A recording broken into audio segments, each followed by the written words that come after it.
بسم اللہ الرحمن الرحیم۔ عزیزان گرامی، اس دور کا نہایت اہم فتنہ انکار ختم نبوت ہے، اور اس میں منکرین ختم نبوت کے کئی طبقے ہیں جن کی تفصیل انشاءاللہ آیت ختم نبوت کے تحت آئے گی۔ اور قادیانیوں کے ساتھ ہم جب تاکرا ہوتا ہے، گفتگو کرتے ہیں، تو کئی عنوانات ہمیں ڈیل کرنا پڑتے ہیں۔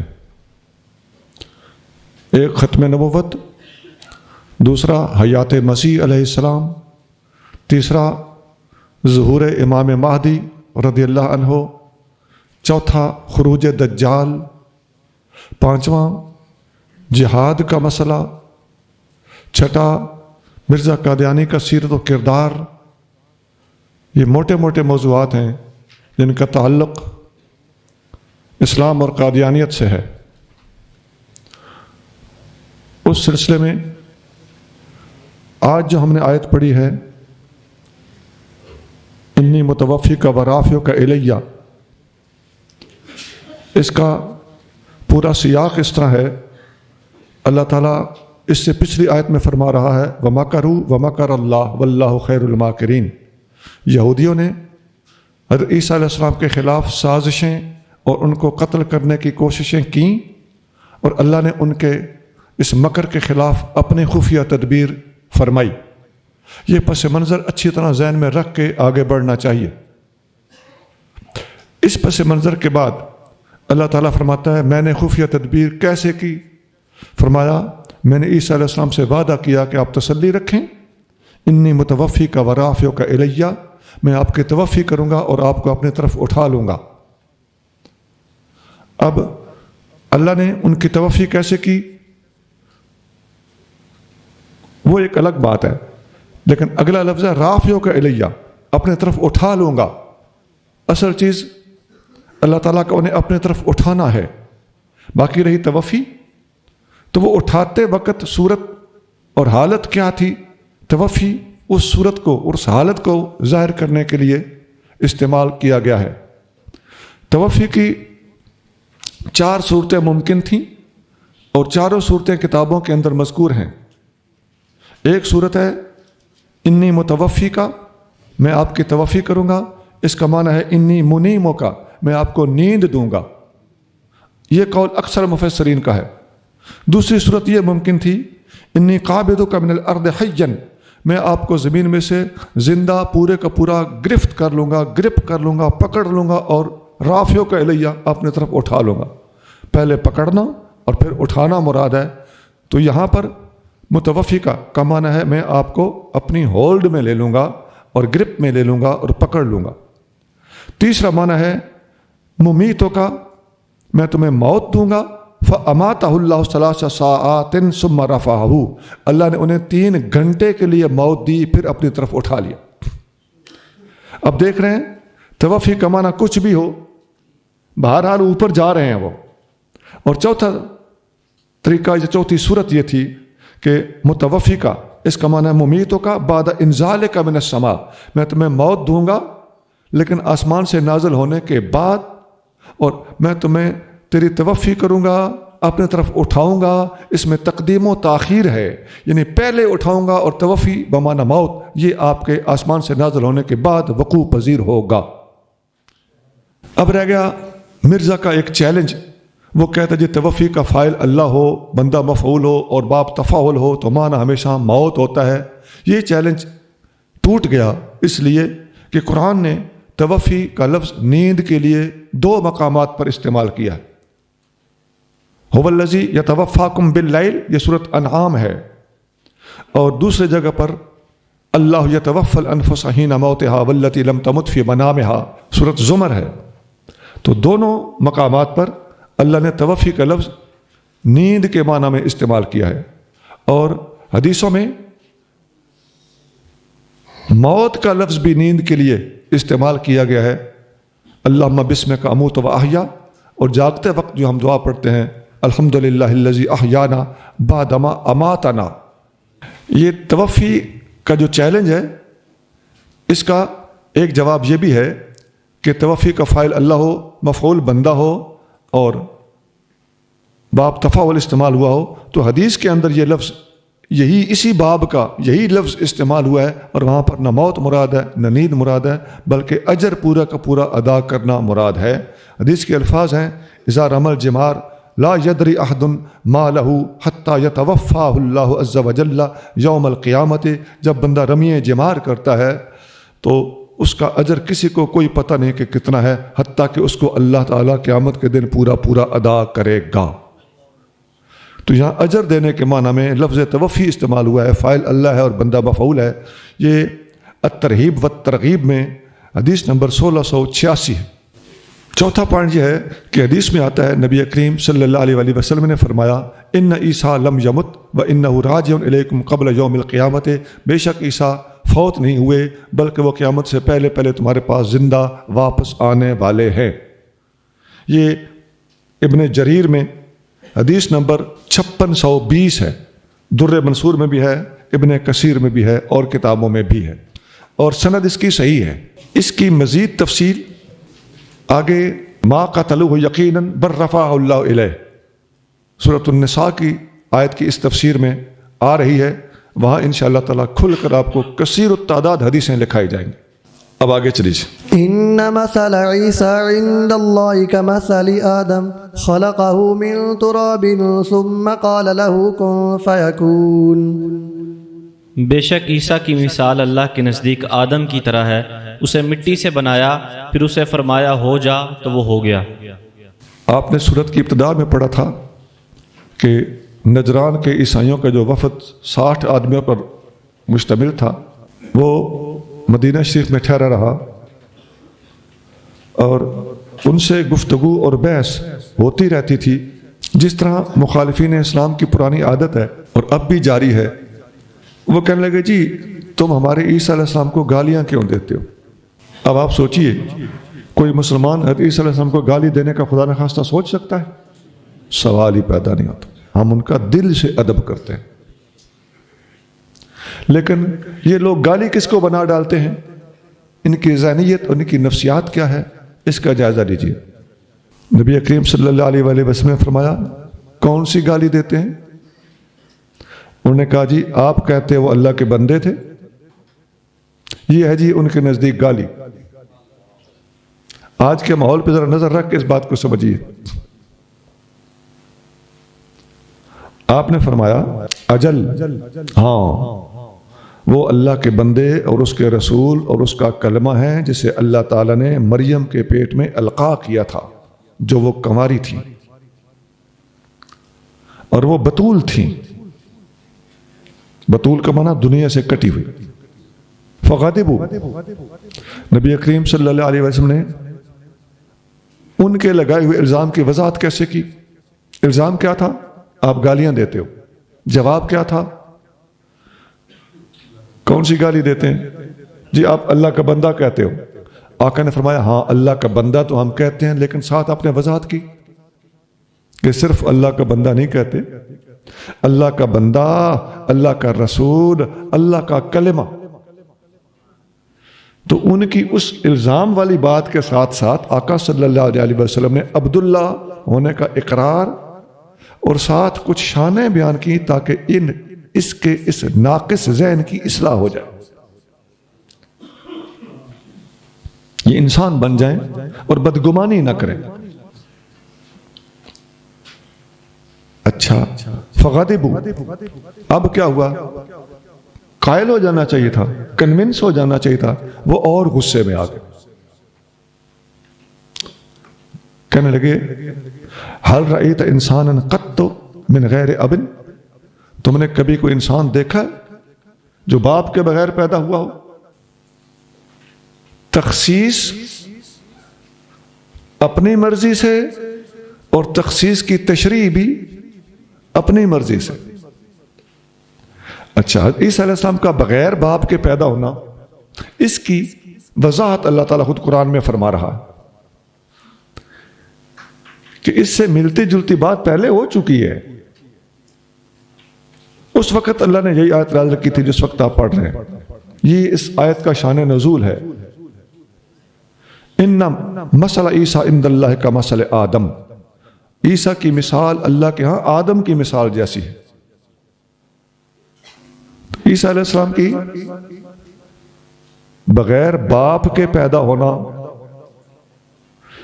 یہ ایک خاص شان ہے، کسی حد تک یہ تخصیص ہے بھی، لیکن کیا اس سے بڑی بات نہیں ہے کہ آدم علیہ السلام ایک باپ ہی نہیں بلکہ ماں کے بھی بغیر پیدا ہوئے ہیں؟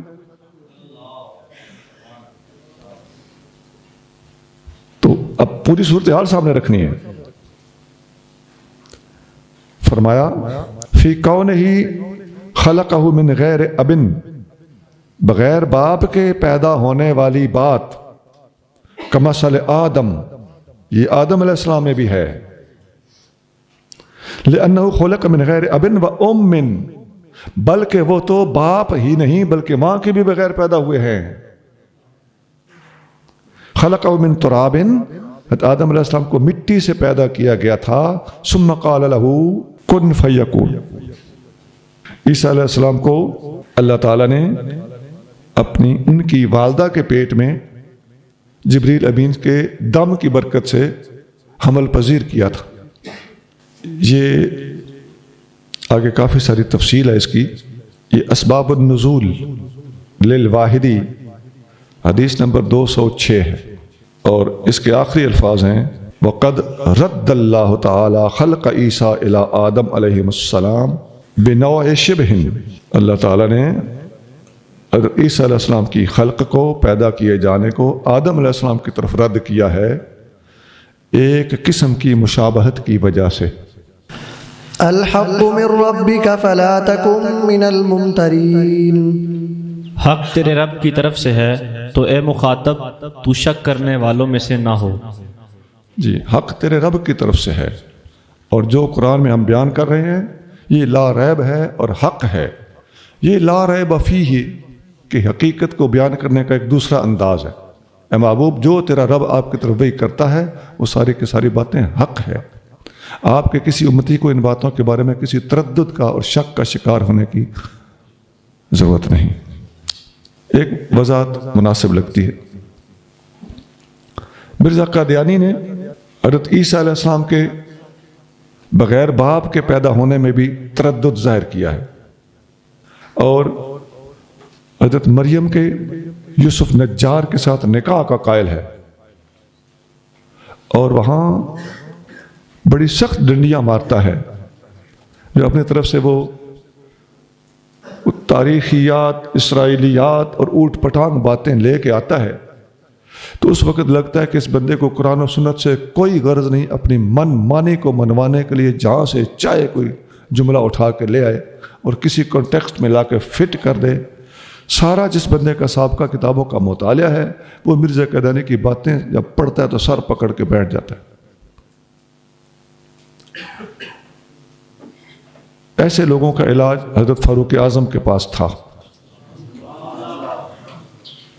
فمن حاجك فيه من بعد ما جاءك من العلم فقل تعالوا ندعو أبناءنا وأبناءكم ونساءنا ونساءكم وأنفسنا وأنفسكم ثم نبتهل فنجعل لعنة الله على الكاذبين۔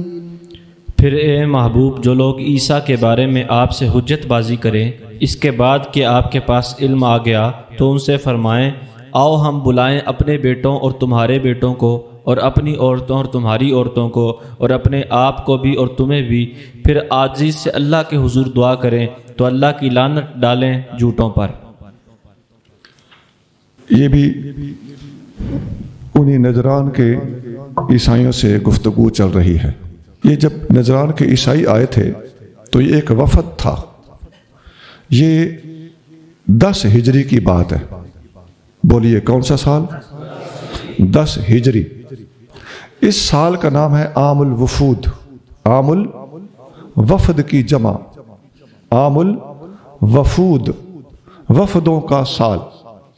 یہ ایک وفد ہی نہیں، نبی کریم صلی اللہ علیہ وآلہ وسلم پر اللہ تعالیٰ نے وہ جو صورت نازل کی ہے نا، اذا جاء نصر اللہ والفتح ورأیت الناس یدخلون فی دین اللہ افواجا، اے محبوب آپ نے دیکھا کہ لوگ فوج در فوج اسلام میں اللہ کے دین میں داخل ہو رہے ہیں، تو جو فوج در فوج لوگ آئے تھے، مختلف علاقوں سے آئے تھے، وفدوں کی شکل میں آئے تھے، تو یہ اس سال کی بات ہے۔ اس صورت کے اندر نبی کریم صلی اللہ علیہ وسلم کے وصال فرمانے کا بھی اشارہ موجود ہے، یعنی یہ بالکل اینڈ کے دنوں کے واقعات ہیں، اور عام الوفود 10 ہجری کا ہے۔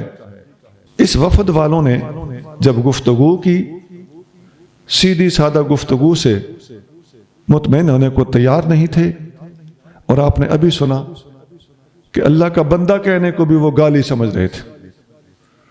تو حقیقت یہ ہے کہ اگر عیسیٰ علیہ السلام کو اللہ کا بندہ کہیں تو یہ گالی ہے، تو یہ تو جھوٹا الزام ہے۔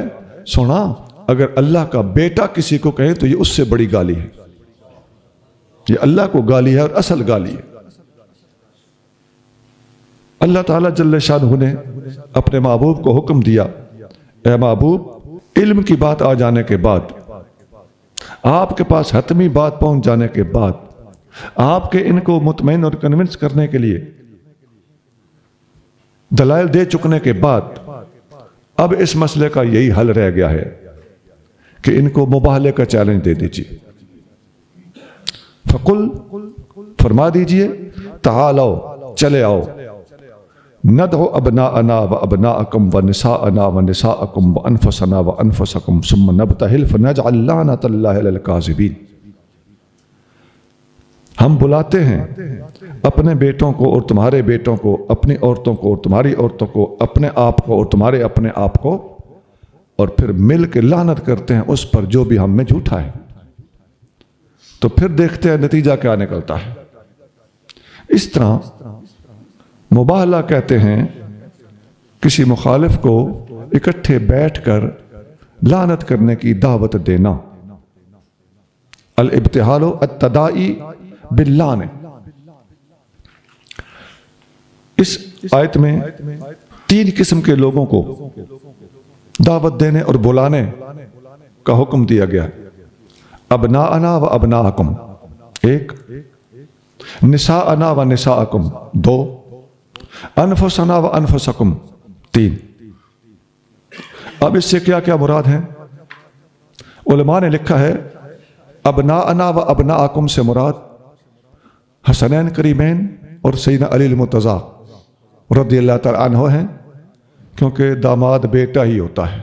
نمبر 2، یہ حضور کی طرف سے، کافروں کی طرف سے ان کے بیٹے ہوں گے۔ نساءنا و نساءکم، ہماری عورتیں اور تمہاری عورتیں۔ عورتوں میں قرآن شریف کے الفاظ کے مطابق قرآن شریف نساء غالب استعمال کے اعتبار سے بیویوں کو کہتا ہے، جیسا قرآن میں آتا ہے یا نساء النبی، اے نبی کی بیویوں، لستن کاحد من النساء، تم عام عورتوں کی طرح نہیں ہو۔ سورۃ احزاب کی آیت نمبر 32 ہے۔ تو جب نبی کی اس طرف سے، آقا کی طرف سے بھی عورتیں ہوں اور مخالفین کی طرف سے بھی عورتیں ہوں، تو یہاں غالب استعمال چونکہ بیویوں کا ہوتا ہے، لہذا قرآن کا اپنا متن بتا رہا ہے کہ نبی کریم صلی اللہ علیہ وآلہ وسلم کی طرف سے جن مقدس خواتین کو تیار کیا گیا تھا وہ سیدہ فاطمۃ الزہرا بھی تھیں، اور سیدہ فاطمۃ الزہرا سے پہلے نبی پاک علیہ السلام کی اپنی ازواج مطہرات بھی تھیں۔ اس میں ہے شمول، شامل کرنا نساء کے لفظ سے۔ اور یہ جو نقطہ میں بتا رہا ہوں یہ مفسرین نے بیان کیا ہے۔ روح المعانی میں علامہ آلوسی نے لفظ نساء کے اوپر یہی بحث کی ہے کہ نساء بیویوں کے لیے استعمال ہوتا ہے، میں اپنے پاس سے نہیں کہہ رہا۔ اور 7 سیدہ زہرا پاک بھی ہیں، جیسا بیٹوں میں مولا مرتضیٰ شامل ہیں، حالانکہ بیٹے تو حسنین کریمین تھے۔ اسی طرح نساء میں بنیادی طور پر حضور کے ازواج مطہرات ہیں، اور سیدہ زہرا پاک بھی گھر کی خواتین کے اندر شامل ہونے کے ناطے سے ان کے ساتھ وہ بھی شامل ہیں۔ اور نمبر 3، انفسنا و انفسکم، ہمارا اپنا آپ، ہم خود اپنے آپ کو بھی لے آتے ہیں۔ سیدنا علی المرتضیٰ رضی اللہ تعالیٰ عنہ بیٹوں میں شمار ہو چکے، اور یہاں نبی پاک علیہ الصلوۃ والسلام ادھر اپنی جانب سے اپنا آپ پیش فرما رہے ہیں اور کافروں کو کہہ رہے ہیں کہ تم خود بھی سارے کے سارے میرے مقابلے پہ آ جاؤ۔ یہ ہے ان تین قسم کی ہستیوں کی اس طرح کی تقسیم جو میں نے آپ کے سامنے رکھی، اور ہر ایک کے ساتھ دلائل رکھیں۔ انفسنا اپنے آپ کو کہا جاتا ہے۔ ایک بات اور ہے کہ انفسنا کا لفظ بعض لوگوں کا خیال ہے کہ یہ صرف چچا کے بیٹے کو کہتے ہیں۔ یہ بات بھی ٹھیک ہے لیکن صرف نہیں۔ انفسنا اپنے آپ کو بھی کہتے ہیں۔ انفسنا کا لفظ کہ اپنی جانیں چچا کے بیٹے کے لیے بھی استعمال ہوتا ہے، اور انفسنا کا لفظ صرف چچا کے بیٹے کے لیے نہیں، سارے قریبی رشتہ داروں کے لیے بھی استعمال ہوتا ہے، اور اپنوں اور اپنی برادری سب کے لیے بھی استعمال ہوتا ہے۔ قرآن شریف میں آتا ہے وَتُخْرِجُونَ أَنفُسَكُم مِّن دِيَارِكُمْ، پہلے آپ پڑھ کے آئے کہ تم لوگ اپنوں کو ان کے گھروں سے نکال دیتے تھے۔ یہ برادری کے لوگ مراد ہے، سورۃ بقرہ آیت نمبر 84۔ دوسری جگہ پہ اللہ تعالیٰ فرماتا ہے ثُمَّ أَنْتُمْ هَؤُلَاءِ تَقْتُلُونَ أَنفُسَكُمْ، یہ تم سارے کے سارے اپنوں کو قتل کرتے رہے ہو۔ کیا مراد؟ رشتہ دار، برادری والے اور اپنے لوگ۔ یہ سورۃ بقرہ کی آیت نمبر 85 ہے۔ ایک اور جگہ پہ اللہ تعالیٰ فرماتا ہے وَلَا تَلْمِزُوا أَنفُسَكُمْ، اپنوں کے اوپر لعن طعن اور برا بھلا کہنا یہ نہ کیا کرو۔ یہ سورۃ حجرات کی آیت نمبر 11 ہے۔ ان ساری آیتوں میں انفسکم سے مراد اپنے رشتہ دار اور تعلق والے لوگ ہیں۔ تو یہ قرآن کی مختلف آیتوں کی روشنی میں اس آیت کی تشریح اور توضیح تھی۔ اب آئیے حدیث کی طرف۔ نبی کریم رؤوف الرحیم صلی اللہ علیہ وآلہ وسلم، حدیث میں آتا ہے کہ جب مباہلے کے لیے نکلے تو آقا صلی اللہ علیہ وآلہ وسلم نے اپنے ساتھ بعض حدیثوں کے مطابق حسنین کریمین، سیدنا علی المرتضیٰ، سیدہ فاطمہ الزہرا اور خود اپنا آپ، ان 5 ہستیوں کو ساتھ لیا۔ یہ حدیث کتابوں کے اندر موجود ہے۔ حدیث ہے مسلم شریف 2404، مسلم 2404، ترمذی 2999، 2999۔ حدیث کے الفاظ سنیے۔ ان عامر بن سعد بن ابی وقاص ان ابیہ قال لما انزل اللہ هذه الآیہ، جب اللہ نے یہ آیت نازل فرمائی تعالوا ندعو ابناءنا وابناءکم، دعا رسول اللہ صلی اللہ علیہ وآلہ وسلم علی و فاطمہ و حسنا و حسینا، ان 4 ہستیوں کو ساتھ لے کر 5ویں حضور خود ہو گئے تو یہ بنے 5 تن پاک، ایک اصطلاح جو بولی جاتی ہے۔ تو فقال اللہم ہؤلاء اہلی، فرمایا اے اللہ یہ سارے میرے اہل خانہ، میرے اہل بیت ہیں۔ اب یہ با حوالہ اور باللفظ آپ نے ساری حدیث سن لی، نوٹ کر لی۔ اچھا، ایک حدیث میں اس طرح ہے نبی کریم صلی اللہ علیہ وسلم نے اپنے ساتھ ابو بکر اور ان کی اولاد، عمر اور ان کی اولاد، عثمان اور ان کی اولاد، علی اور ان کی اولاد، سب کو اپنے ساتھ لیا۔ یہ جو میں نے آپ کو قرآن کے الفاظ بتائے تھے کہ وہ کس چیز کا تقاضا کرتے ہیں، تو ابنا کے لفظوں کی وسعت دیکھی جائے، ابنا کے لفظ کی، تو یہ ساری باتیں اس آیت کے لفظ کے ساتھ جڑتی ہوئی لگتی ہیں اور حدیث کے اندر بھی دستیاب ہیں۔ یہ حدیث ابن عساکر جلد نمبر 39 صفحہ 177 پر موجود ہے، در منصور جلد 2 صفحہ 75۔ اچھا جی، بعض سیرت کی کتابوں میں مباہلہ کے لیے سیدنا علی المرتضیٰ رضی اللہ تعالیٰ عنہ، سیدہ فاطمہ الزہرا رضی اللہ تعالیٰ عنہ، حسنین کریمین رضی اللہ عنہما، عائشہ صدیقہ اور حفصہ، ان کا ذکر بھی موجود ہے۔ یہ وہ نساء کے لفظ کے تحت آپ کو سوٹ کرتا ہوا نظر آئے گا۔ یہ سیرت حلبیہ جلد نمبر 2 صفحہ 387. یہ ہے جی ساری تفصیل, یہ ہے مکمل صورتحال, یہ ہے ساری حدیثیں جو آپ کے سامنے رکھی گئی ہیں تاکہ آپ اچھی طرح ساری صورتحال کو سمجھ لیں. سیدنا علی متضار رضی اللہ تعالیٰ عنہ کا ذکر بھی اہل سنت کی کتابوں میں موجود ہے, حسنین کریمین کا بھی ذکر موجود ہے, سیدۃ النساء فاطمہ الزہرا رضی اللہ تعالیٰ عنہ کا ذکر خیر بھی موجود ہے. ان تمام ہستیوں کے وجود کا قطعاً انکار نہیں کیا جا سکتا. یہ 5 کی 5 ہستیاں حضور سمیت بہرحال موجود ہیں. اس کے انکار کا کوئی آپ پر الزام لگائے تو وہ جھوٹ بولے گا اور اپنے منہ پہ مکالہ ملے گا.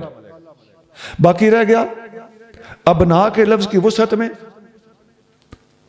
وہ صدیق اکبر اور فاروق اعظم کی اولادیں بھی آتی ہوں, اور نساء کے لفظ کی وسعت میں نبی پاک علیہ الصلوۃ والسلام کے ازواج مطہرات بھی آتی ہوں, اور انفسنا کے لفظ کی وسعت میں نبی پاک علیہ الصلوۃ والسلام کے بہت سارے پیارے آتے ہوں. تو اس کا انکار کرنے کے لیے بھی ہمارے پاس کوئی گنجائش نہیں ہے, اور کسی بندے کو اس پر بھی اکڑنا نہیں چاہیے. اب سوال رہ جاتا ہے کہ جن لوگوں نے ایک سوال اٹھا رکھا ہے کہ اس موقع پر پنجتن پاک کے سوا اگر اور بھی بیٹیاں ہوتی ہیں تو ان کو بھی لے آتے, تو ان کا ایک جواب تو پہلے ہو چکا کہ اس موقع پر پنجتن پاک کے علاوہ باقی ہستیاں خود قرآن سے ثابت ہو رہی ہیں. اگر قرآن کو غور سے پڑھو, قرآن کو قرآن کی روشنی میں سمجھو گے تو بہت ساری وسعت نظر آئے گی. اور یہ جو حدیثیں ہم نے پیش کی ہیں اور سیرت کی کتابوں کے حوالے دیے ہیں, ان کی روشنی میں سمجھو گے تو وہ وسعت جو قرآن سے ثابت تھی وہ ان کتابوں کے ساتھ مؤکد اور مؤید ہو جائے گی. اور ایک جواب یہ ہے کہ یہ میں نے بتایا نا کہ یہ نجران کے وفد کا واقعہ ہے, اور عام الوفود یہ آخری سال کو کہتے ہیں, اور اس سال میں 9 ہجری سے پہلے نبی پاک علیہ الصلوۃ والسلام کی 3 شہزادیاں دنیا سے پردہ فرما چکی تھی. تو جو دنیا میں تھی ہی نہیں وہ موبائل کے وقت ساتھ کیسے شامل ہوتی.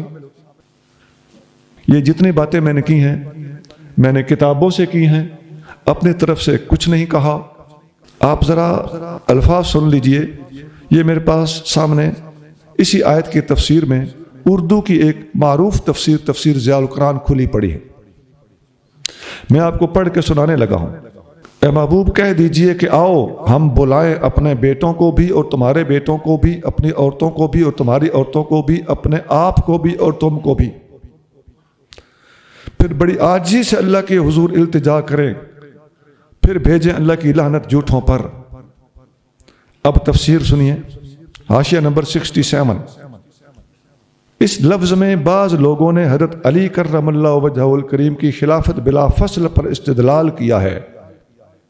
ان کا کہنا ہے کہ انفسنا سے مراد حضرت علی کرم اللہ وجہہ ہیں, جس سے ثابت ہوا کہ آپ نفس رسول ہیں, گویا آپ رسول جیسے ہیں. تو جب آپ حضور کریم صلی اللہ علیہ وسلم کے مساوی ہو گئے تو پھر آپ سے زیادہ خلافت کا حقدار کون ہو سکتا ہے. تو اس کے متعلق التماس ہے. اب جواب دینے لگے. سوال سن لیا نا, پہلے جو پڑھا وہ کیا تھا؟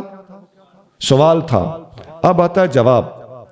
اس کے متعلق التماس ہے یعنی جواب ہے کہ حضرت علی رضی اللہ تعالیٰ کا شمار ابناء میں موجود ہے.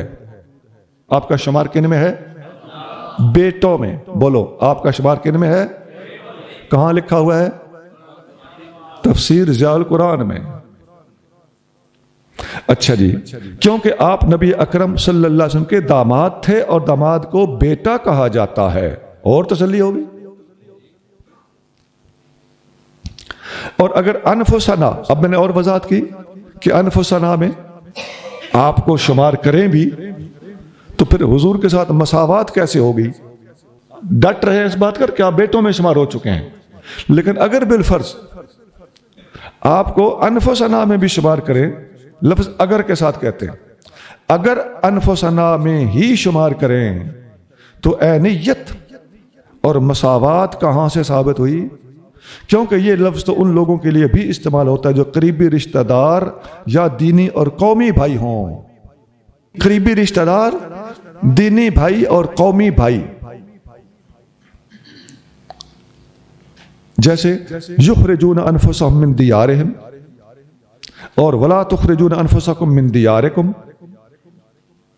اور ثم انتم ہؤلاء تقتلون انفسکم. 3 آیتیں اور 3 آیتوں سے استدلال کیا گیا ہے کہ ان آیتوں میں انفسکم اپنے قومی برادری، دور نزدیک کے رشتہ دار اور ہم خیال اور دینی بھائی ان سب کو کہا گیا ہے. ان سب آیات میں ان کے علاوہ متعدد دیگر آیات میں انفس کا لفظ دینی اور قومی بھائیوں کے لیے استعمال ہوا ہے. جو میں نے تفسیر بیان کی تھی اس کی واضح لفظ بلفظ تصدیق ہو گئی جی. یہ میں نے آپ کی سہولت کے لیے ایک تفسیر ضیاء القرآن پڑھ کے سنائی ہے، ورنہ بہت تفسیریں ہیں. میں نے آپ کو متعدد تفسیروں کے اور کتابوں کے حوالے پہلے لکھوائے بھی ہیں، اور ایک روح المعانی کا حوالہ دیتے میں نے بتایا کہ انہوں نے تو باقاعدہ اس پر ڈسکس کیا کہ نساء کا لفظ غالب استعمال کے اعتبار سے ہوتا ہی بیویوں کے لیے. حدیث میں آتا ہے عن ابن عباس رضی اللہ تعالیٰ عنہ قال ابو جہل لئن رأیت رسول اللہ صلی اللہ علیہ وسلم عند الکعبۃ. ابو جہل نے کہا کہ میں نے اگر رسول اللہ صلی اللہ علیہ وسلم کو کعبہ کے پاس دیکھا. یہ راوی نے رسول اللہ کہا ہے، وہ تو رسول نہیں مانتا تھا. لآتینہ حتی اتاہ علی عنقہ، کہنے لگا میں ان کے پاس پہنچ جاؤں گا، اور بعض اللہ بڑی بدتمیزی سے کہنے لگا کہ میں انہیں شہید کر ڈالوں گا. قال فقال لو فعل، نبی کریم صلی اللہ علیہ وآلہ وسلم نے یہ بات سنی تو فرمایا اگر وہ جرت کرتا لأخذته الملائکۃ عیانا، فرشتے اس کو سر سے پاؤں تک پکڑ لیتے. ولو ان الیہود تمنوا الموت، اگر یہودی موت کی تمنا کرتے. وہ جو آیت پیچھے گزری ہے کہ اگر جنت تمہاری ہے تو فتمنوا الموت، موت کی ذرا تمنا کر کے دیکھو. تو حضور فرما رہے ہیں اگر اللہ نے جو چیلنج دیا تھا کہ موت کی تمنا کرو، اگر وہ کرتے اسی وقت پکڑے جاتے، اسی وقت مر جانا تھا انہوں نے. ورأوا مقاعدهم من النار، اپنا ٹھکانہ جہنم میں دیکھ لیتے. یہ 2 قسم کے لوگ ہو گئے جی. ابو جہل میرے خلاف نکلتا تو فرشتے مار ڈالتے. اگر یہودی موت کی تمنا کرتے اللہ کے دیے ہوئے چیلنج کے مطابق تو اسی وقت موت انہیں آ لیتی. اور تیسرے نمبر پہ فرمایا بلو خرج الذین یباہلون رسول اللہ صلی اللہ علیہ وسلم لرجعوا لا یجدون مالا ولا اہلا. اور اگر جن لوگوں کو مباہلے کا چیلنج دیا گیا تھا یہ مباہلہ کے لیے میدان میں آتے تو واپس مال اور جان لے کر نہ لوٹتے، ادھر ہی غرق ہو جاتے.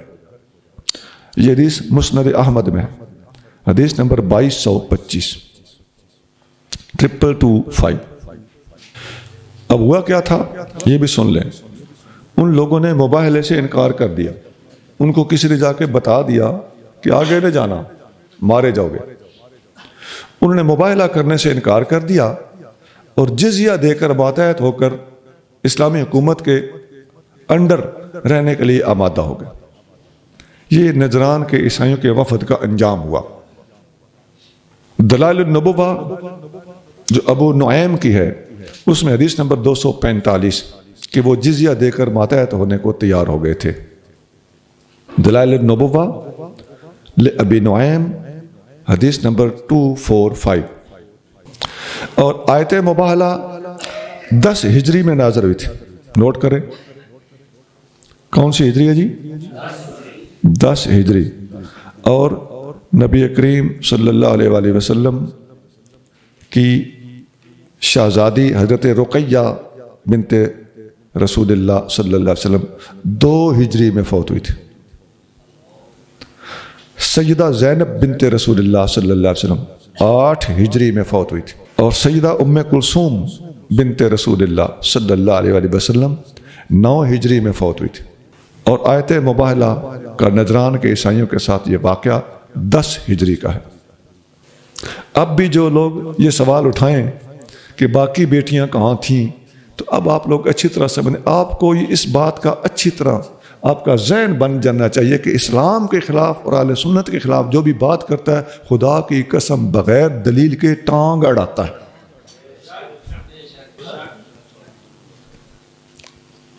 اور ویسے ہماری کتابیں تو بھری پڑی ہیں، ان کی اپنی کتاب میں ہے کہ تزوج خدیجہ وہو ابن بدع و عشرین سنتن، نبی پاک علیہ السلام نے شادی فرمائی حضرت خدیجہ الکبریٰ رضی اللہ تعالیٰ عنہا کے ساتھ، اس وقت آپ تقریباً 25 سال کے تھے۔ فولد لہ منہا، حضور کی اولاد پیدا ہوئی خدیجہ الکبریٰ میں سے، یہی لفظ ہے، ولدہ لہو، پیدا ہوئے حضور کی اولاد، منہا خدیجہ الکبریٰ میں سے، قبل مبعثہ ہی، اعلان نبوت سے پہلے۔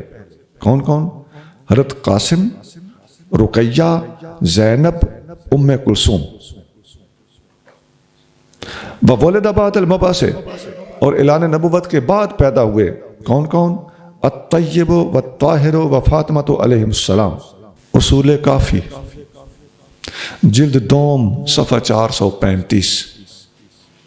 اب یہ کس کی کتاب ہے اور جن کی یہ اپنی کتاب ہے وہ دوسروں پر کتنا گرم ہوتے ہیں، آپ خود اندازہ لگا لیجئے، اور کون کون سے جملے کستے ہیں۔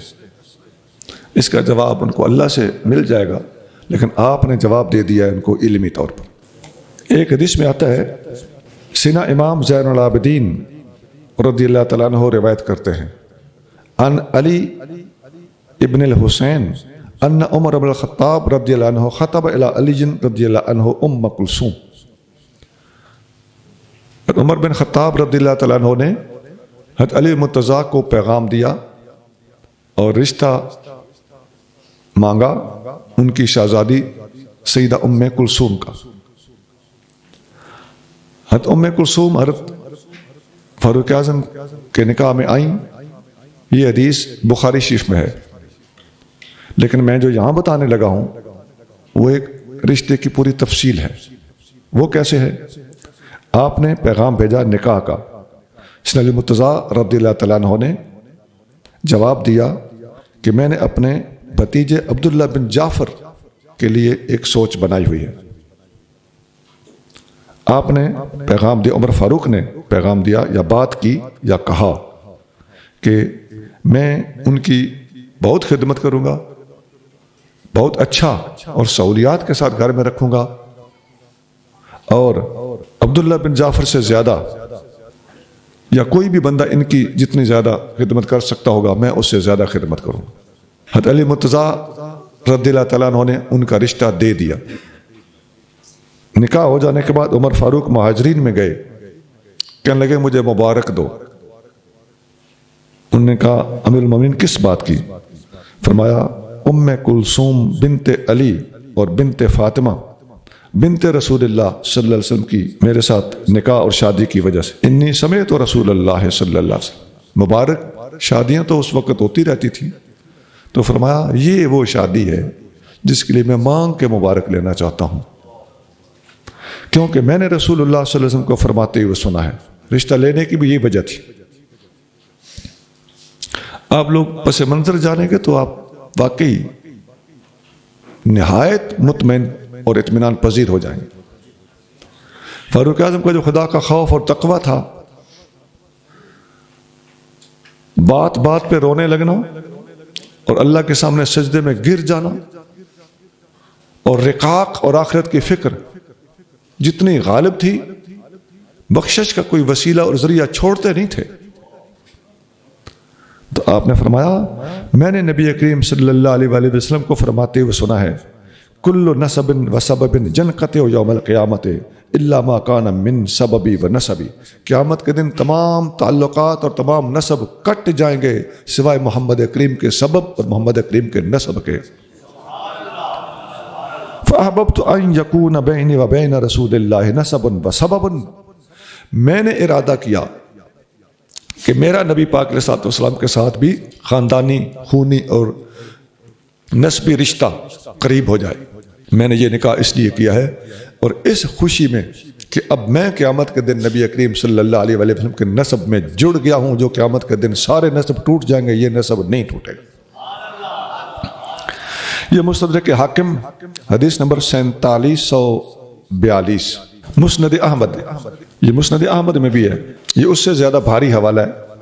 حدیث نمبر 18930 18930۔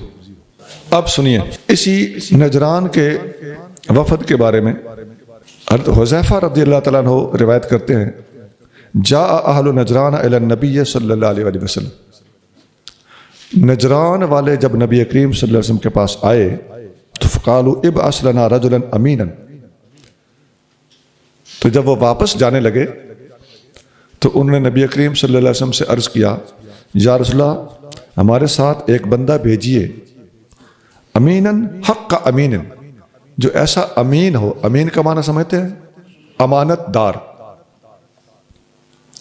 ایسا امانت دار ہو جیسا امانت دار ہونے کا حق ہے۔ فاستشرف له الناس، نبی پاک علیہ الصلوۃ والسلام نے فرمایا کہ میں کل تمہیں وہ بندہ دوں گا جو ایسا امین ہوگا جیسا امین ہونے کا حق ہے۔ اور بات جب کل پر چھوڑی تو ساری رات لوگ انتظار کرتے رہے۔ استشرفہ کا لفظ ہے، استشراف کہتے ہیں سر اٹھا اٹھا کے دیکھنا، کہ شاید یہ اعزاز مجھے ملے مجھے ملے مجھے ملے۔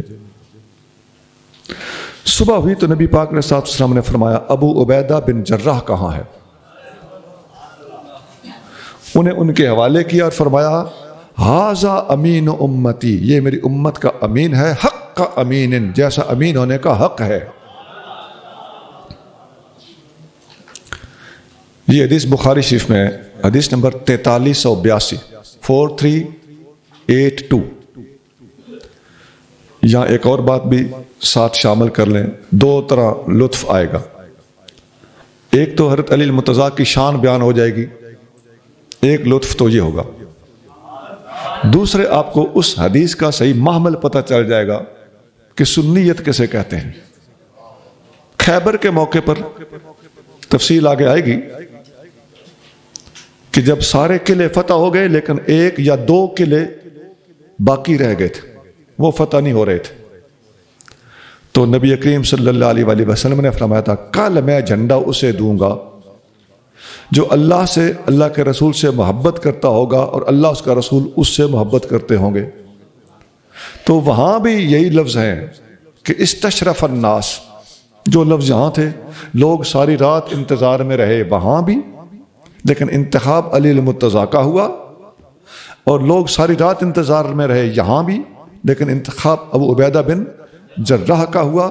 لفظ ایک جیسے ہیں، دونوں حدیث بخاری میں موجود ہیں۔ اب ایک تو اس میں شان مرتضیٰ کریم بھی ہوگی، دوسرے نمبر پہ ساری رات انتظار کرنا، یہ اور موقعوں پر بھی ہوا ہے۔ یہاں جو شان مرتضیٰ کا انکار کرے گا وہ بھی غلط ہوگا، جو اسے مولا علی رضی اللہ تعالیٰ عنہ جیسی ایسی کوئی اور بات دوسروں میں کہے گا کہ وہ کہیں اور نہیں ہوئی، کہ ساری رات کسی نے انتظار کیا ہو، وہ بھی زیادتی کرے گا۔ صحیح یہ ہے کہ دونوں باتیں مانی بھی جائیں اور دونوں باتوں کو سامنے رکھ کے اچھا فیصلہ کیا جائے۔ ایک اور بات آپ کو بتا دوں، حضرت فاروق اعظم رضی اللہ تعالیٰ عنہ نے خیبر کا جھنڈا ملنے پر حضرت علی المرتضیٰ رضی اللہ تعالیٰ عنہ کے بارے میں کہا تھا کہ مجھے رشک ہے کہ شاید یہ مجھے ملتا، لیکن یہ شان ایسی ہے کہ اللہ نے علی کو عطا فرمائی۔ اب فاروق اعظم کی اس بات کا بھی اعتراف ضروری ہے، ساتھ یہ بھی یاد رکھیے سونا کہ ایسی ہی بات فاروق اعظم نے یہاں ابو عبیدہ بن جراح کے بارے میں بھی کہی ہے۔ قال محمد بن جعفر قال رسول اللہ صلی اللہ علیہ وآلہ وسلم، وہ نجران کے لوگوں کو نبی پاک نے فرمایا تھا ائتونی العشیۃ، پچھلے پیر میرے پاس آنا، اب اسو معکم القوی الامین، میں تمہارے ساتھ قوی اور امین آدمی بھیجوں گا۔ فکان عمر بن الخطاب یقول، تو وہ جب بندہ بھیجا گیا تو عمر فاروق کہا کرتے تھے کہ ما احببت الامارۃ قط، حبی ایاہ یومئذ، مجھے اس دن جتنی میرے دل کے اندر خواہش پیدا ہوئی، اتنی محبت کبھی بھی عمارت کے حوالے سے میرے دل میں پیدا نہیں ہوئی۔ اس دن جو حضور نے یہ لفظ بولے تھے کہ کل میں وہ بندہ بھیجوں گا جو امین ہے جیسا امین ہونے کا حق ہے، رجاء ان اکون صاحبہا فرحت الی الظہر محجرا، میں ظہر کے وقت سورج ڈھلتے وقت حاضر ہوا، فلما صلی رسول اللہ صلی اللہ علیہ وآلہ وسلم الظہر سلم، جب نبی کریم صلی اللہ علیہ وآلہ وسلم نے ظہر کی نماز ادا فرمائی اور سلام پھیرا، ثم نظر عن یمینہ وعن یسارہ، سلام پھیر کر یہی ٹائم حضور نے نجران کے لوگوں کو دیا ہوا تھا، تو آپ نے سلام پھیرا تو دائیں طرف بھی دیکھا اور بائیں طرف بھی دیکھا۔ میں سمجھ گیا حضور نے جو بندہ بھیجنا ہے نا امت کا امین، حضور اس کو دیکھ رہے ہیں۔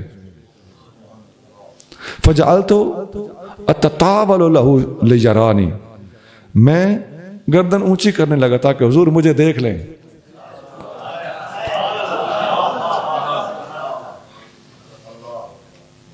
فلم یزل یلتمس ببصرہ، آپ کی نگاہیں کسی کو ڈھونڈتی ہی رہیں، حتیٰ رآ ابا عبیدہ بن الجراح، حتیٰ کہ حضور کی نگاہ مبارک ابو عبیدہ بن جراح پہ پڑ گئی، تو فدعاہ، انہیں بلایا، فرمایا اخرج معہم، نجران کے لوگوں کے ساتھ چلا جا، فقد بینہم بالحق فی مختلفوا فیہ، جا کے ان کے ساتھ رہنا اور وہاں ان کا جج بننا اور ان کے اختلافات کے درمیان فیصلے کرنا۔ قال عمر فاروق فرماتے ہیں فذهب بها ابو عبیدہ رضی اللہ عنہ، یہ شان ابو عبیدہ لے کر چلا گیا۔ یہ بہت ساری کتابوں میں ہے جی، ابن جریر میں ہے، ابن ہشام میں ہے، ابن کثیر جلد 8 صفحہ 508 پر۔ آپ کو قدم قدم پہ سمجھ آتا ہوگا کہ اہل سنت کے ہاں شمول ہے، بولیے کیا ہے؟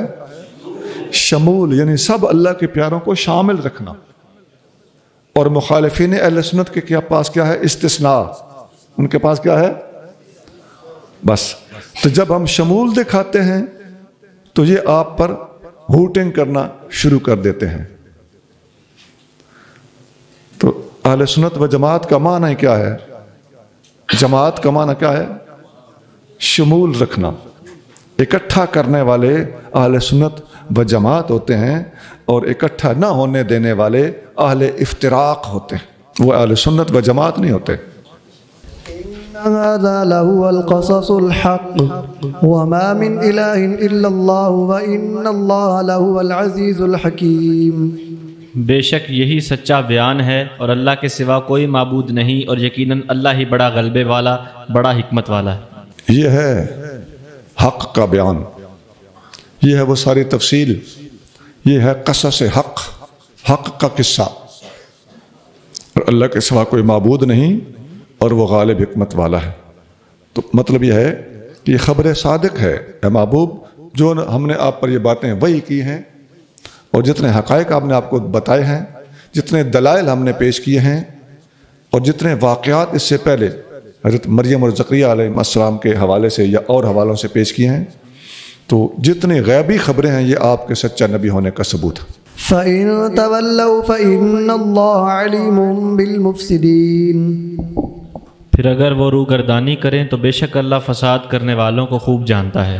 روگردانی کریں، اس کا مطلب ہے کہ دلائل کی انتہا کر دی گئی ہے، اور دلائل سے آگے مباہلے تک کا چیلنج دے دیا گیا ہے۔ اب بھی جو نہ مانے تو قیامت کس لیے رکھی ہوئی ہم نے؟ جواب مل جائے گا آنے دن۔ اتمام حجت کرنا، دلیل سے بات کرنا اہل اسلام کی ڈیوٹی، باقی منوا کے چھوڑنا یہ نہ ہماری ڈیوٹی ہے اور نہ ہی اکڑے ہوئے بندے کبھی مانتے ہیں۔ اس مقصد کے لیے، اس مسئلے کے حل کے لیے اللہ نے قیامت رکھی ہوئی۔ قل يا أهل الكتاب تعالوا إلى كلمة سواء بيننا وبينكم ألا نعبد إلا الله ولا نشرك به شيئا ولا يتخذ بعضنا بعضا أربابا من دون الله فإن تولوا فقولوا اشهدوا بأننا مسلمون۔ فرما دیجئے اے کتاب والو، آؤ ایسی بات کی طرف جو برابر ہے ہمارے اور تمہارے درمیان، کہ ہم اللہ کے سوا کسی کو نہ پوجیں اور اللہ کے ساتھ کسی چیز کو شریک نہ ٹھہرائیں، اور ہم میں سے کوئی ایک دوسرے کو رب نہ بنائے اللہ کو چھوڑ کر۔ پھر اگر وہ روگردانی کریں تو کہہ دو لوگو گواہ رہو کہ ہم مسلمان ہیں۔ اس آیت کا ترجمہ آپ نے غور سے سنا۔ اے محبوب فرما دیجئے اے اہل کتاب، آ جاؤ اس کلمے کی طرف جو ہمارے تمہارے درمیان ساجھا ہے۔ وہ کیا؟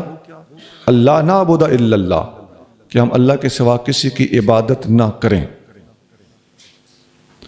یہ ایک لحاظ سے اتفاق کی دعوت ایسے طریقے سے دی جا رہی ہے کہ آج کل کے اتحاد و اتفاق کرنے کی دعوتیں دینے والے سارے کے سارے انشاءاللہ اس پر غور کریں گے تو سر جھکا کے بیٹھ جائیں گے۔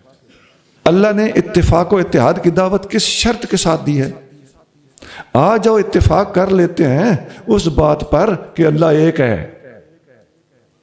یہ بات ہمارے تمہارے درمیان ساجھی ہے، تمہاری کتابوں میں بھی لکھا ہوا ہے اللہ کے سوا کوئی عبادت کا حقدار نہیں۔ اللہ نعبد الا اللہ، ہم عبادت نہیں کریں گے سوائے اللہ کے کسی کی، ولا نشرک بہ شیئا، ہم اللہ کے ساتھ کسی کو شریک نہیں بنائیں گے، ولا یتخذ بعضنا بعضا اربابا من دون اللہ، اور اللہ کے سوا ہم ایک دوسرے کو رب نہیں مانیں گے۔ تو یہ ساری کی ساری دعوتیں چونکہ عیسائیوں کی اپنی کتابوں سے ثابت تھیں اور عیسائی ان باتوں سے ہٹے ہوئے تھے، نبی پاک علیہ السلام نے ان کی کتابوں کی روشنی میں چیلنج دیا کہ قرآن بھی یہ کہتا ہے، تمہاری کتابیں بھی یہ کہتی ہیں، اور اتفاق کر لیتے ہیں اس بات پر۔ اب بتائیے اس اتفاق اور اس اتحاد کہ اللہ ایک ہے، عیسائی کتنے خداؤں کو مانتے تھے؟ 3۔ ان کو کہا جاتا ہے کہ تمہاری کتاب کی روشنی میں اللہ ایک ہے، اور اس بات پہ اتحاد کر لیتے ہیں۔ اتحاد کی دعوت دیتے وقت ایک خدا ان سے منوایا جائے تو اس اتحاد کا فائدہ کس کو ہوا؟ عیسائیوں کو یا مسلمانوں کو؟ مسلمانوں کو۔ اصول پتہ چل گیا کہ کسی بھی بد مذہب یا غیر مذہب یا غیر مسلم کے ساتھ اتحاد کرنے کے لیے شرط یہ ہے کہ اس کا کریڈٹ اور اس کا فائدہ ہمیشہ اسلام کو جانا چاہیے۔ ایسا اتحاد بالکل نہ کرو کہ اپنے ہاتھ کٹوا کے ان کو دے دو، یہ کہنا شروع کر دو کہ تم اپنے رب کو مانو، میں اپنے رب کو مانتا ہوں، تم گاڈ گاڈ کرو، میں اللہ اللہ کرتا ہوں، تم بھگوان بھگوان کرو، میں رب رب کرتا ہوں۔ یہ مدینہ کا حرم ہے، ویمبلے ہال نہیں ہے۔ نبی کریم صلی اللہ علیہ وآلہ وسلم نے کبھی اللہ کی توحید پر کوئی کمپرومائز نہیں کیا۔ دوسری بات یہ ہے کہ آپ کریم صلی اللہ علیہ وآلہ وسلم یہ آیت اپنے خطوں میں لکھتے تھے۔ جب کسی غیر مسلم کو آقا دعوت دیتے اہل کتاب کو، تو یہی خط جب لکھتے تو خط کے ساتھ یہ آیت ضرور لکھتے تھے۔ ایک حدیث میں ہے، حضرت عبداللہ بن عباس رضی اللہ تعالیٰ عنہ فرماتے ہیں کہ مجھے حضرت ابو سفیان نے یہ حدیث سنائی۔ اب اس سے پتہ چلتا ہے کہ حضرت عبداللہ بن عباس ابو سفیان کو اس قابل سمجھتے تھے کہ ان سے حدیث لی جائے، اور جس سے حدیث لی جائے وہ حدیث لینے والے کا استاد بن جاتا ہے۔ یہ اصول ہے، اس کو شیخ کہا جاتا ہے۔ اور یہ ابن عباس جو ابو سفیان سے حدیث قبول کر رہے ہیں، یہ حدیث بخاری میں ہے، حدیث نمبر 7 ہے، حدیث نمبر 7۔ یہ میں نے پہلے حوالہ لکھا دیا اس لیے کہ ابن عباس کا حضرت ابو سفیان کو اپنا شیخ ماننا اور حدیث لیتے وقت ان سے استفادہ کرنا، یہ ثابت ہو رہا ہے۔ اب آگے حدیث سنیے، من فیہ الی فیہ، ابو سفیان نے یہ حدیث اپنے منہ سے سنائی، میں نے اپنے کانوں سے سنی۔ من فیہ الی فیہ، اس کا مطلب ہوتا ہے منہ سے منہ، ایسے حدیث سنائی۔ کہتے ہیں کہ میں جب صلح حدیبیہ ہو چکی تھی تو مکہ شریف سے روم کے ملک میں ہرقل بادشاہ کے علاقے میں تجارت کرنے گیا۔ میں وہاں گیا تو ان دنوں میں نبی کریم صلی اللہ علیہ وآلہ وسلم کا ایک تبلیغی خط ہرقل بادشاہ کے پاس پہنچا ہوا تھا۔ ہرقل بادشاہ نے خط پڑھا، اپنے وزیروں سے کہنے لگا کہ یہ مجھے خط مدینہ شریف سے آیا ہے، عرب کے علاقے کے اگر کچھ تاجر ادھر آئے ہوئے ہوں تو میری ان سے ملاقات کراؤ، میں ان سے انٹرویو لینا چاہتا ہوں۔ وزیروں نے بتایا کہ ایک وفد تجارت کے لیے مکہ سے آیا ہوا ہے، اس نے کہا میرے پاس بلواؤ۔ بادشاہ نے ان سے پوچھا تاجروں تم میں کون ہے جو اس نبی کا قریبی رشتہ دار ہے صلی اللہ علیہ وآلہ وسلم کا؟ تو حضرت ابو سفیان کہتے ہیں میں نے کہا کہ میں ان کا قریبی رشتہ دار ہوں۔ بادشاہ نے کہا تم میرے سامنے کھڑے ہو جاؤ، اور باقی تاجروں سے کہا کہ اس کے پیچھے کھڑے ہو جاؤ، میں اس پر کچھ سوال کروں گا، یہ میرے سوالوں کے جواب دے گا، اگر جواب ٹھیک دے تو ٹھیک، اگر غلطی کرے تو پیچھے والے اس کو ٹوک دیں، اسے ڈنڈی نہ مارنے دینا۔ ابو سفیان کہتے ہیں کہ مجھے اس وقت سمجھ لگی کہ اس نے ہمارے ساتھ گیم کیا کی ہے، اگر مجھے پتا ہوتا اس نے یوں کرنا ہے تو میں اپنے ساتھیوں کو سکھا لیتا کہ میں جو جھوٹ موٹ بولوں تم نے یس کرنا ہے، لیکن اب میں پھنس گیا، میں سامنے کھڑا ہوں، میرے ساتھی پیچھے کھڑے ہیں، اور مجھ پر بادشاہ سوال کرنے لگ گیا۔ بادشاہ نے 10 سوال کیے۔ اب آپ ذرا غور سے دیکھیے، بادشاہ سامنے بیٹھا تھا، بادشاہ کے سامنے سب سے فرنٹ پہ بندہ کون کھڑا ہے؟ ابو سفیان۔ ابو سفیان کے پیچھے کون کھڑا ہے؟ باقی تاجر۔ یہ نقشہ ذہن میں آ گیا؟ اب ابو سفیان نے سچ بولنا ہے کہ نہیں؟ پچھلوں کا ڈر ہے کہ کہیں توک نہ دیں، سکھایا ہوا تو انہیں تھا کچھ نہیں۔ بادشاہ نے پہلا سوال کیا کیف حسبہ فیکم، بعض کتابوں میں کیف نسبہ فیکم، یہ روایتیں کئی ہیں، بخاری کے اندر حدیث کئی جگہ پر ہے، اس کا خاندان کیسا ہے، ان کا اس پاک نبی کا خاندان کیسا ہے؟ پہلا سوال یہ تھا۔ میں نے کہا ہوا فینا ذو نسب، وہ ہمارے اندر اچھے خاندان والے ہیں۔ دوسرا سوال فہل کان من آبائی ملک، ان کے بزرگوں میں کوئی بادشاہ بھی گزرے ہیں، والد گرامی دادا جان کوئی بادشاہ ہوئے ہوں؟ قلت لا، ابو سفیان نے جواب دیا نہیں۔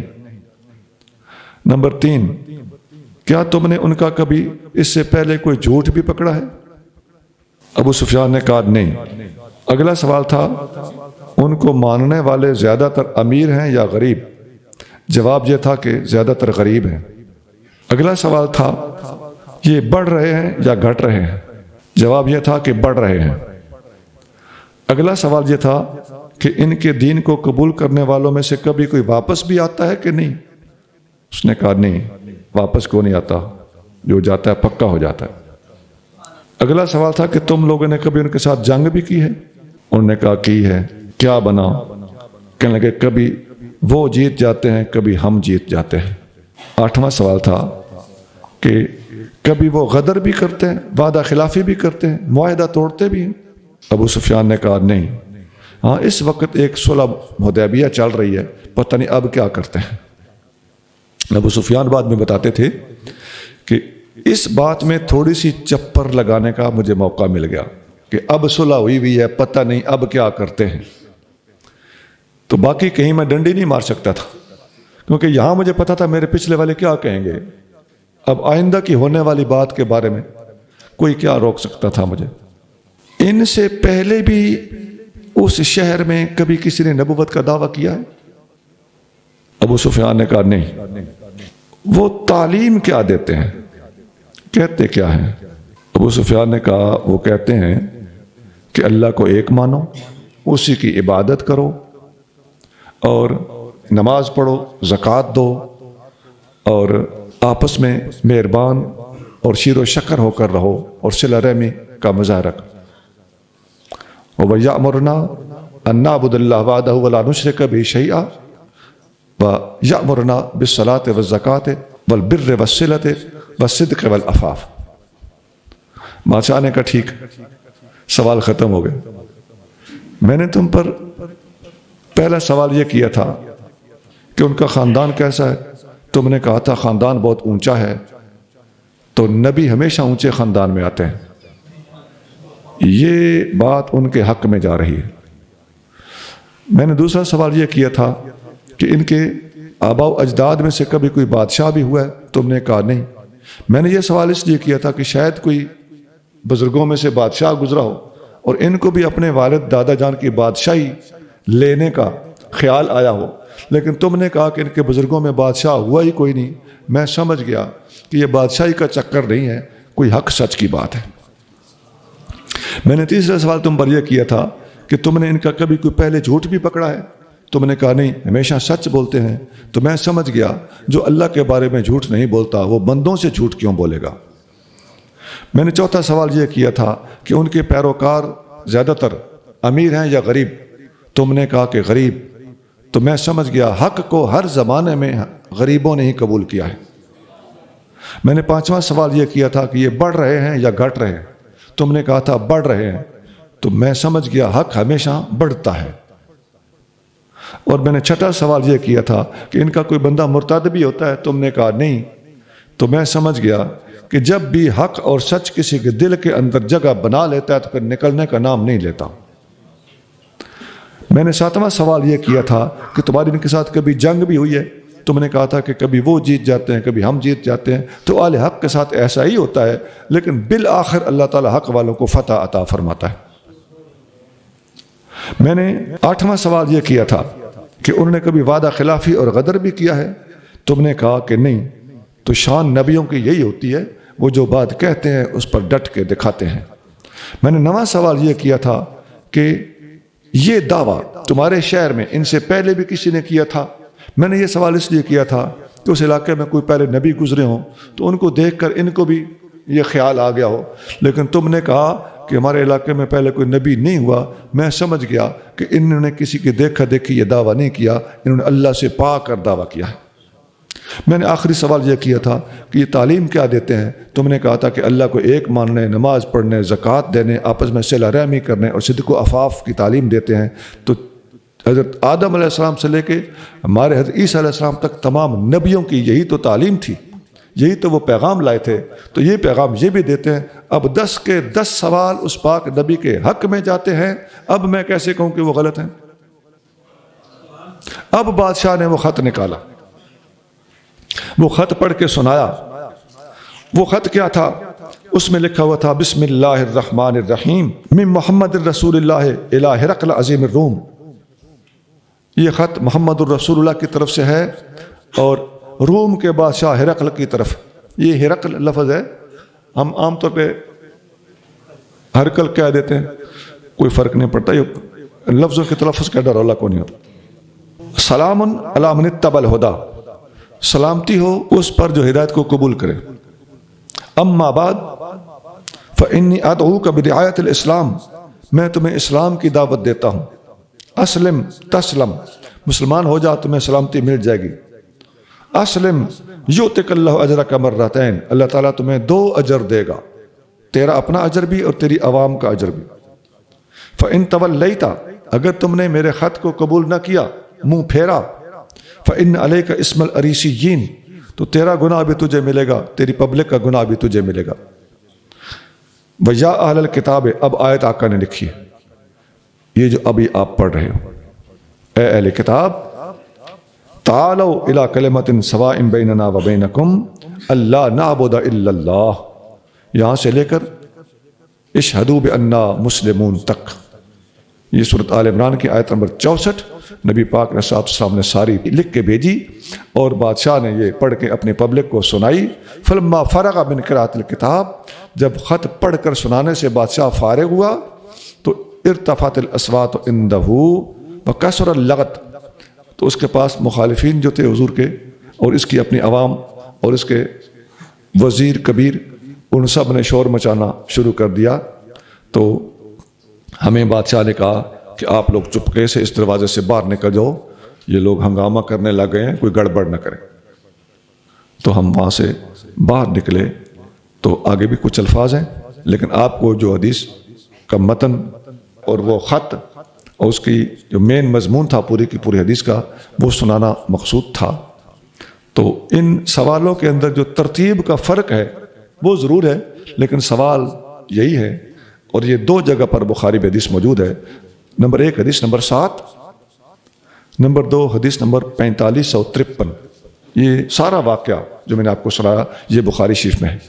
اس واقعے پر آپ غور کیجئے عزیزان گرامی، نبی کریم صلی اللہ علیہ وسلم کی شان بیان کرنے کے حوالے سے جب دیکھو گے تو اتنی اونچی، آقا کی ہر حدیث اونچی ہے، لیکن شان بیان کرنے کے حوالے سے جو ہمارے پاس مواد موجود ہے، اتنی زیادہ مضبوط باتیں اور اتنی تگڑی حدیث آپ کو آقا کی شان میں کہیں اور نہیں ملے گی۔ اور آقا صلی اللہ علیہ وسلم کی شان میں اتنی بھاری حدیث بیان کرنے والے اور روایت کرنے والے صحابی کا بھی کوئی مقام، مرتبہ اور اس کا بھی اعزاز ماننا پڑے گا کہ نہیں؟ تو اس روایت کرنے والے صحابی کا نام حضرت ابو سفیان ہے۔ اور یہ بھی نکتہ ہے کہ حضرت ابو سفیان اتنی عظیم القدر حدیث بیان کریں اور اس سے یہ حدیث قبول کریں حضور کے اہل بیت، جن کا نام حضرت عبداللہ بن عباس ہے۔ ایک بات اور کر دوں عزیزان گرامی، حضرت عبداللہ بن عباس خود صحابی ہیں اور ابو سفیان بھی خود صحابی ہیں۔ صحابی سے حدیث روایت کر لیتا ہے، اور ایسی حدیثیں ہزاروں کی تعداد میں موجود ہیں جو صحابہ نے صحابہ سے لی ہیں۔ کتنی تعداد؟ بولو کتنی تعداد؟ میں نے بار بار کیوں کہلوایا کہ یہ نہ سمجھ لو کہ میں نے ایسے بغیر سوچے سمجھے کہہ دیا۔ واقعی ہزاروں تعداد حدیثوں کی ایسی ہے جو صحابی سے روایت کرتا ہے، کبھی اپنے سے اوپر والے صحابی کا نام لیتا ہے، کبھی نام نہیں لیتا۔ ابن عباس نے ٹوٹل 4 حدیثیں حضور سے بیان کی ہیں ڈائریکٹ، باقی ساری حدیثیں وہ باقی صحابہ سے لیتے ہیں۔ بعض علماء کا خیال ہے 4، بعض کا خیال ہے 10، بعض کا خیال ہے 20، یہ انہوں نے خود بیان کی ہیں۔ باقی تمام حدیثیں، اور ابن عباس ہزاروں حدیثوں کے راوی ہیں، تو ان کی باقی ساری ہزاروں حدیثیں انہوں نے صحابہ سے لی ہیں۔ اسی ایک صحابی سے ہزاروں حدیثیں ثابت ہوگی، باقی صحابہ کی باتیں ابھی بات کی۔ اما عائشہ صدیقہ، وہ تو بہت بعد ان کی ولادت ہوئی ہے، تو آپ حضور کے اوپر نازل ہونے والی پہلی وحی کی حدیث بیان کرتی ہیں۔ واقعہ پہلے ہو چکا ہے، اور اما عائشہ صدیقہ یہ واقعہ بہت بعد میں بیان کرتی ہے۔ پتہ چلتا ہے کہ بعد میں بھی اگلی باتیں سنی جاتی تھی، اور اما عائشہ صدیقہ نے تو حضور سے ممکن ہے سنی ہو۔ میں مثالیں دے رہا ہوں عزیزان گرامی، بہت سے موضوعات ایسے ہیں، یہ میں نے بات جو آخری کی ہے نا اس وجہ سے کی ہے، بہت سے موضوعات ایسے ہیں جن پر ہم صحیح حدیثیں پیش کرتے ہیں تو ٹانگ اڑانے والے کیا کہتے ہیں، یہ صحابی تو اس وقت مسلمان ہی نہیں تھے، یہ صحابی تو اس وقت پیدا نہیں ہوئے تھے۔ بھائی جس کو حدیث کا اصول ہی نہیں آتا وہ یہ بات کرے گا۔ بھائی بعد والے صحابی اپنے بعد میں مسلمان ہونے کے باوجود یا بعد میں پیدا ہونے کے باوجود اپنے سے سینئر صحابیوں سے لے لیتے تھے اور ان کا نام لیے بغیر حدیث روایت کرتے تھے۔ سبحان ربک رب العزت عما یصفون وسلام علی المرسلین والحمد للہ رب العالمین۔